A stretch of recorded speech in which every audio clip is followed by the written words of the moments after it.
I like your silly little splash screen here at the start. Let me precede this by saying that this was when I actually started playing the game and kind of lost track of reviewing it or reviewing the current build of it. I just started playing because it actually feels at least complete enough that I felt compelled to keep going to an extent. I did stop at a certain point, and you'll see that, but it's actually coming along really nicely. I want to say that before I get into anything else.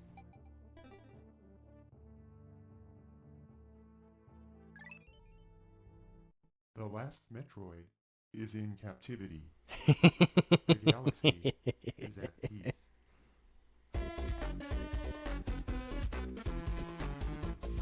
This new opening test scene thing you have here is like just prime meme quality. I really liked seeing this. It had me giggling in my seat just because of how unexpected it was. When you said you left it in, I tried to avoid anyone else talking about it so I could see it raw, and I just started giggling in my seat. It was great. Please, preserve this. It is just the right level of jarring and weird that when people see it, they'll be like, excuse me? It's like one of those really memey PR programs you see online that end up working. I really, really like this. That being said, I don't think it's like final game quality. I don't know if you're keeping it, but if you are, I mean, I think it's really funny. Hey, the tutorial feels much smoother, but I wanted to like further say what I said before. No one's coming to this as their first Pikmin game. At all. So, if you want, you can just edit most of the text away. A lot of people leave it in, and I feel like that's lost space there. Maybe introduce some new mechanics or some weird little hidden facts about Pikmin that you will otherwise not see anywhere. Even if it breaks the fourth wall once or twice, I mean, you're clearly not above that for this. I mean, that's not like a low bar or anything. It's just, you know, a thing you can do, and it's easy to do too, since Pikmin already takes place in post-apocalyptia of Earth. So, really, you can make Earth references as if Olimar's already been here because he has. And that can be seen as data logs. A little bit of world building, character building, I guess. I mean, data logs that he brought with him or documented on the first visit here, or maybe the second or third. Either way, I'm getting way off topic. I like the ship's name. Also, I really like the ship's color. It looks a lot smoother this time. Did you change the model? I don't actually remember what it fully looked like before. Also, the opening here went much smoother. I actually had some frame dips in the previous one that weren't super noticeable because I buffered them and fixed it, and there was already a lot of editing in the original video that I did for this. But, yeah, it works much smoother now for me. Don't know what you did, don't know what you changed, but there you go. It could just be that you're getting better at this, and that's a good thing. I said it once, I'll say it again. I think it'd be best if Olimar would take down a few pellet posies in his little area there, and Louie takes out the enemy. It just feels like it makes sense to me. And, I don't know how hard ingrained that is in the engine or in the tutorial section here. But I know people are making full remakes of Pikmin 1 in this, so there's gotta be some way to mess with that code and push things around to make it instead target a pellet posy. And I think that should work, but don't quote me on that. As always, I am not a coder. Haha, I figured out a way around your Bulborb. That thing is still intimidating a little bit with how far it throws Pikmin. I'm not testing this time to see how far it will chase me. I don't want to play that game.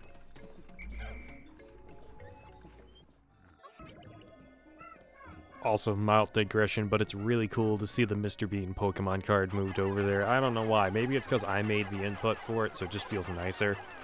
Fixing that bag there, the barricade that you have blocking the area, down to 60 instead of 75 Pikmin is a huge boon. It speeds up the process. I didn't complain about it before because it was just a minor inconvenience, and I looked at it as I'm grinding out more Pikmin that way, but Most players aren't going to do that, and I figured you had the sense to do that, and if you didn't, someone would tell you to do it. So, good on you or good on them. On that note, this wall here is actually just a little too much submerged in the water. You can throw Pikmin on top of it, but sometimes I miss and they just go straight in the water. I don't know if that's an issue with me, maybe I need a skill check. Having the berries and the wall here is actually a great introduction of the mechanic of tearing down the walls. I think it's actually better than how the original Pikmin 2 does it as well. Now, what makes it an amazing tutorial is the fact that it keeps in mind all the different aspects of what this does and how it works. First of all, you're going to try throwing Pikmin on that, and you're going to realize they fall right in the water, and they drown. You're going to have to stay there and monitor them. Or you can just put a small amount of Pikmin on it. And if that doesn't work, you might try throwing the Pikmin on top of it, and you'll be really surprised to find out that works, but it's still not going fast enough. So there are the berries. This is amazing because you get the berries, and then you can just spray them down with a power spray, and the few Pikmin you could actually get on it if you're feeling uncomfortable, since this is a hypothetical that this would be your first time playing it and it would be a tutorial introduction, you will immediately figure out the power spray tears through things really fast, so you figure out a lot of very basic gameplay mechanics as a requirement right away. That's actually really good. That is great level design. I don't know if it was intentional, but just take this into mind. If you ever do get into game development, this is how you do it. This is really cool. Like I said, in the hypothetical that this was someone's first time playing a Pikmin 2 mod, this level design right here, just absolutely phenomenal, introduces you to a bunch of mechanics. They'd have everything they need figured out right away, and you could still edit most of the tutorial away, and it would work really well. I don't know, I'm kind of going on and on about this, but I just find it really cool that this came about, and I still don't know if it's intentional, but it's just really well done. The only small issue I have is that the berries there are overlapping, making it very difficult to get to both berry bushes, or stalks, stems, whatever they are. And you're not able to get to the berries on the cliff. At least not easily. You've got that floating jelly, whatever you're going to rename it in this mod, really messing with your progress at getting that. I understand it's there for that purpose. It's just a small bit of a holdup.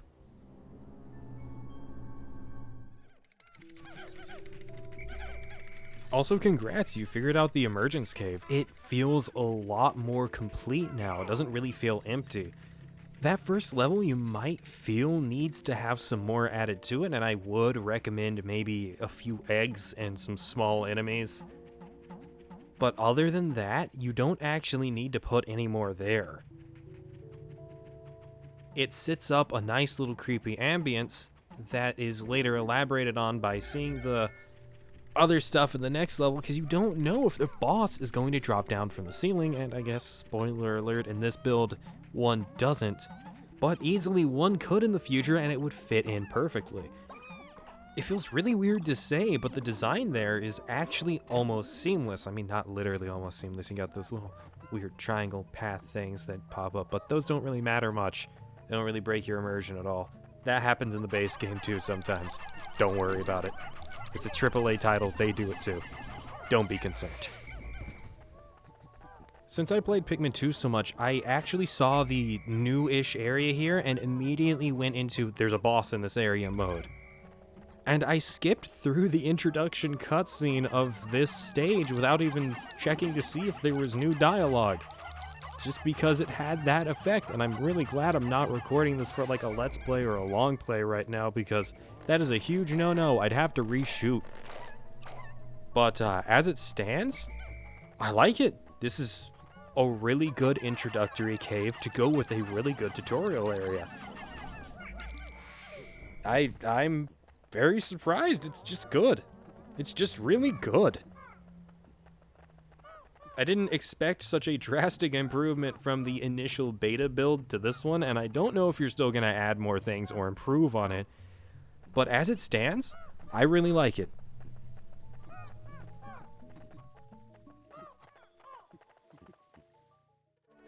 The Awakening Wood introduction here is actually marvelous. I can't harp on it enough.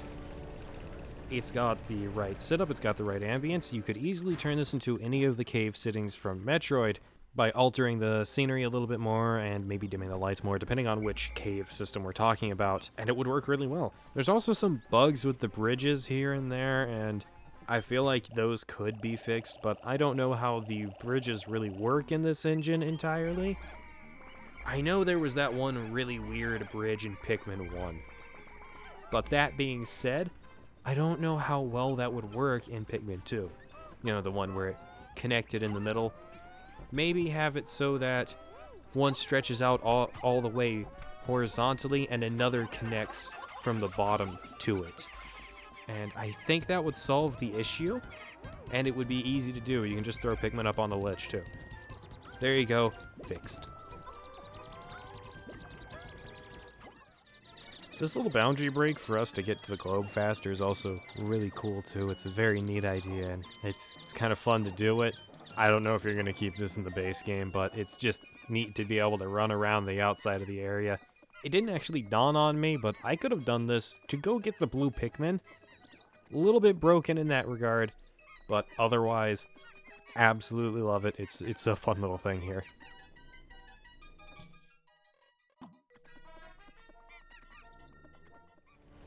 My first thoughts on the perplexing pool, your version of it getting here the first time. Don't like that knapsack introduction. The area is good, but it feels a little lacking. Maybe it's just me because it's lacking the water, and I'm so used to seeing this area with the water. Like I said, I've been playing this for 20 years. I've kind of got the instincts and the muscle memory for how these areas are set up. And I like the way you're doing it. It's a unique take on it that I haven't seen anyone do before. I mean, not do it before, do before. But, this area just feels a little bit emptier than it should be because of the lack of water. So there needs to be something that fills in that middle ground area. And I couldn't name to you what. It's definitely not a lack of enemies. But I'm gonna have to see what you do with this area in the future to change it more. My experience getting to the yellow Pikmin, it's a little bit borked because it's really actually hard to get to them. I just had to make sure to have at least one with me by the end of the day, and I went on from there.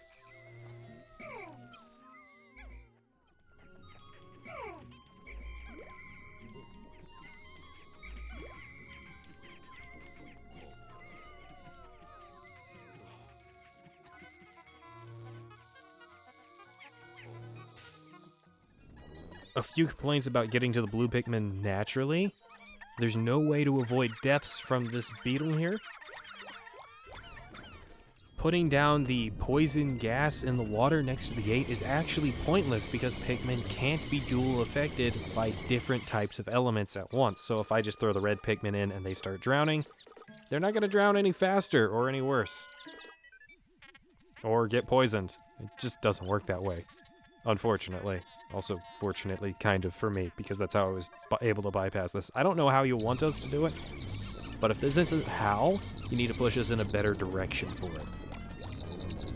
Also, it didn't really inhibit me at all with the blue Pikmin because I got just enough that I could use to go take care of some other things in the area and in the day. So, take that for what you will, and, you can improve it from there.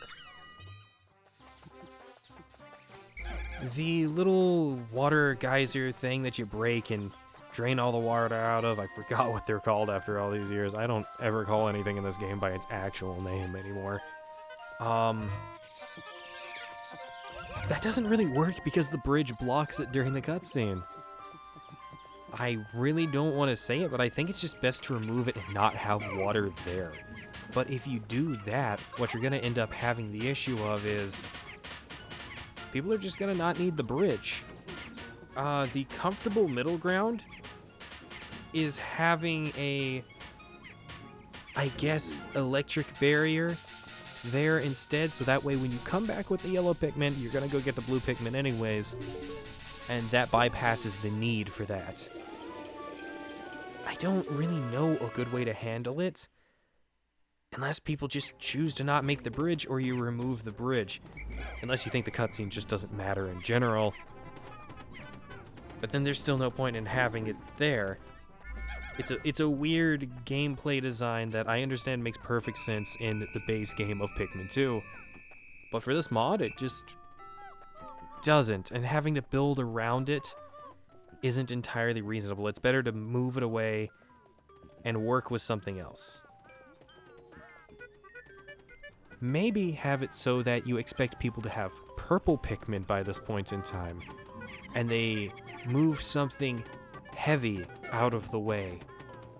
Or maybe there's a big enemy there that the purple Pikmin can stun, or I forgot what you're turning the purple Pikmin into, but make use of them in some way instead. Because right now, like I said, this little cracked geyser here, or sinkhole, whatever it is, the thing to drain just does not mesh well with the rest of the environment you've built up.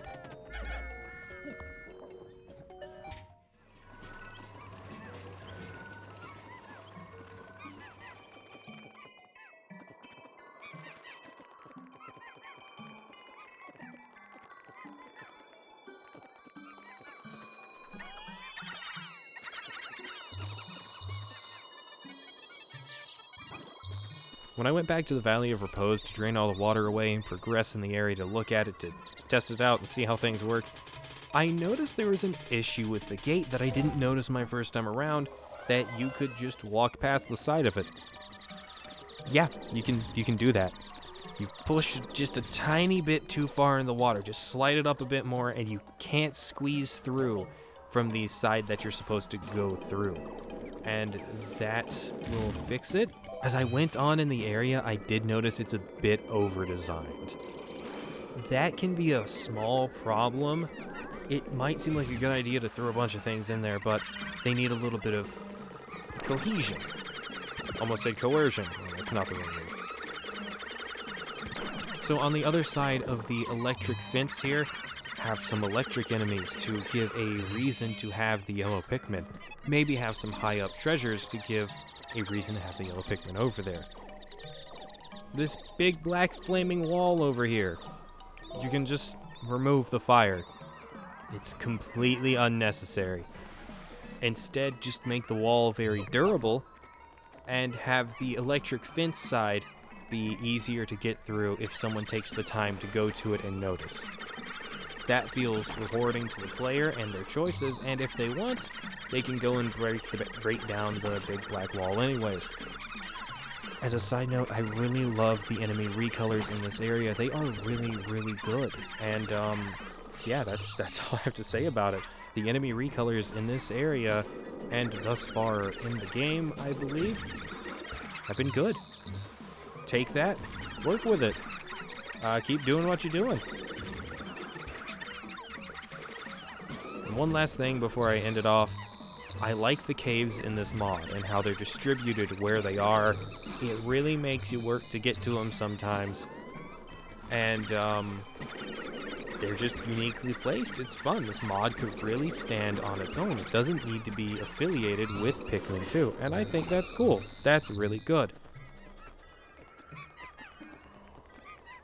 But I would recommend either moving the jelly float enemy away to a different location or just slightly out of reach of this cave, or moving the cave to a different spot, because the jelly float enemy can suck you up in the middle of a cutscene, and that might put you in a very bad position or kill you during a cutscene when it drops you, and you don't want either of those. That might break things, so just to be safe. For now, I think the mod is coming along really, really well, and just being the second build of the game, you've made distinct, vast improvements, and you made a tutorial section better than the original Pikmin 2, which is pretty big. Once more, I don't know if that's intentional or unintentional. I just think it's really amazing. But, yeah. I look forward to the next build.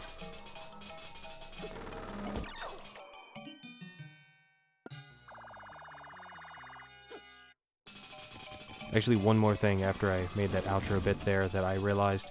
The electric fence damage is way too high. There is no reason for it to be that high unless they are a distinct danger throughout the mod. Tone that down a bit. Maybe make it 2/3 of the health just to let people know how dangerous they are, but there's no reason for it to kill a captain immediately. Unless you're making one of those really hard ROM hacks, but it doesn't seem like it.